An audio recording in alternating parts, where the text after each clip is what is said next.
राम किशोर जी आज बहुत खुश थे, जैसे सिर से कोई बोझ उतर गया हो। और होते ही क्यों ना, उनकी बेटी नीता का रिश्ता पक्का हो गया था। नीति अटकी पर जमाने को देखते हुए उन्होंने शादी उसके साथ पीले करने का उचित समझा। राम किशोर कस्बे के पोस्ट ऑफिस में पोस्टमास्टर थे और उनका कस्बे में बहुत सम्मान था। परिवार में पत्नी, दो बेटी और एक बेटा था। माँ बाप गांव में रहते थे।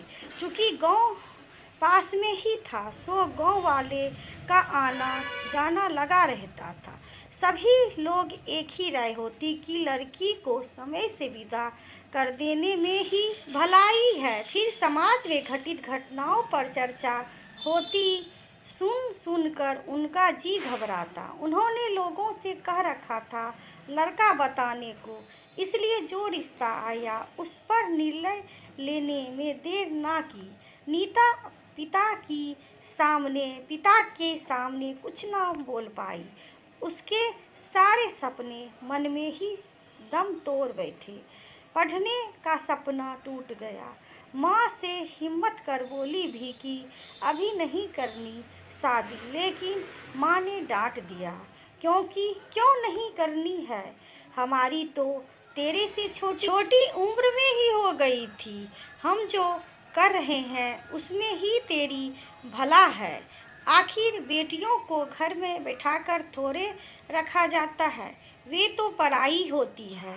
नीता सोच नहीं पा रही थी कि विवाह से मेरा भला कैसे होगा। लड़के के बारे में भी उसे इतना पता था कि बीमा का काम करता है।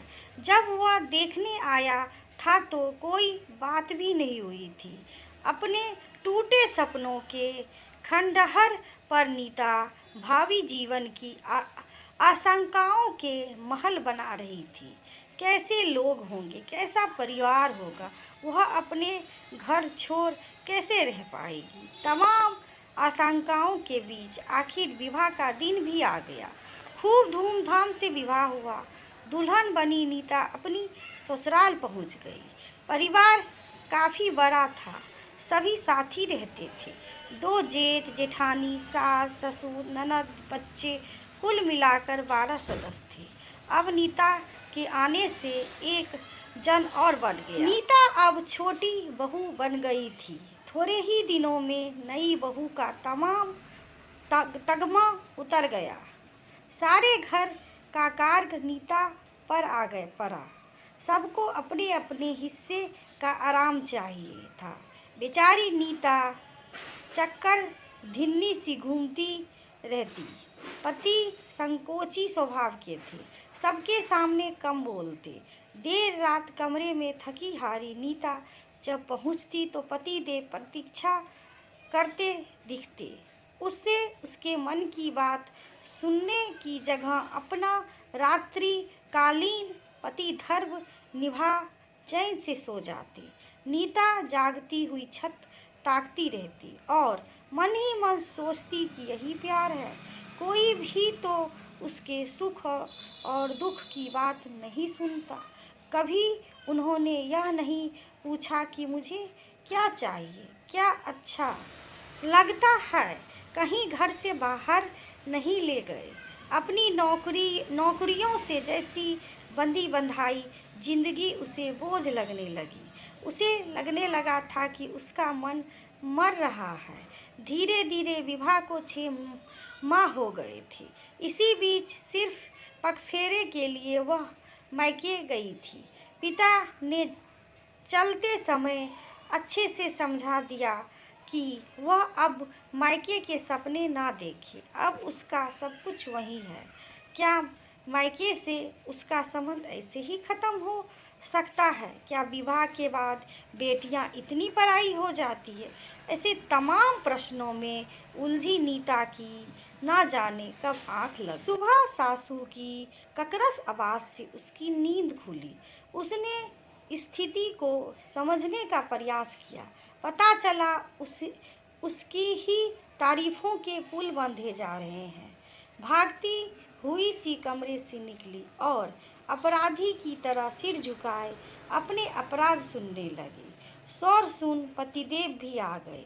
उन्हें देखते ही सासू जी सुनाते हुए बोली, देख बबुआ, समझा दे अपनी बीवी को, हमें आंखें ना दिखाए। एक तो दिन चढ़े उठती है और ऊपर से ऐसे जताती है कि जैसे कहीं की महारानी है। पतिदेव तुरंत बोले, क्या नाटक है नीता, रहना है तो ढंग से रहो, नहीं तो चलती बनो। मैं अपनी माँ और भाभियों की बेइज्जती बर्दाश्त नहीं करूँगा। नीता अवाक सुन रही थी। काम सारा पड़ा था, सब बैठे हुए थे और उसे इतना सब कुछ सुना। अब नाश्ता वास्ता बनेगा या मातम मनेगा? ससुर जी की गरजती आवाज़ गूंज उठी। नीता रसोई में चली गई। जी नाश्ता कर लीजिए, रख दो और सुनो, आज जो हुआ दोबारा नहीं होना चाहिए। लेकिन मेरी कोई गलती नहीं थी, तो क्या मेरी माँ झूठ बोल रही थी? नीता चुप। क्या बोलती? हाँ, बोल नहीं सकती क्योंकि अभी बवाल मच जाता, और नहीं बोलती तो अपनी ही गलती को स्वीकार करती।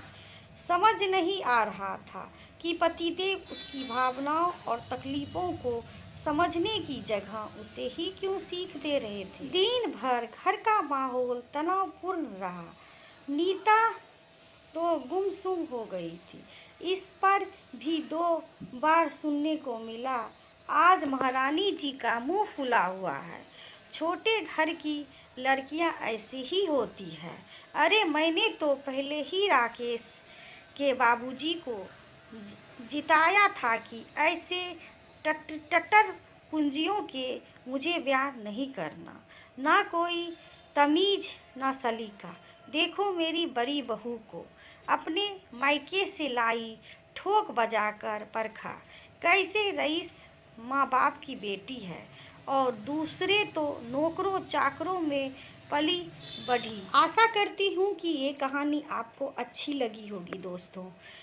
और ये पूरा कहानी नहीं है दोस्तों, आगे की कहानी मैं दूसरे वीडियो में लेके आऊँगी आप सभी के लिए। यदि ये कहानी आपको अच्छी लगे तो लाइक करिए, सब्सक्राइब करिए दोस्तों, शेयर करिए और बेल आइकन दबा लेना, जिससे मेरी वीडियो की नोटिफिकेशन आपके पास पहुँचे और आप वीडियो देख सको। आगे की कहानी बहुत जल्दी मैं लेके आऊँगी आप सभी के लिए।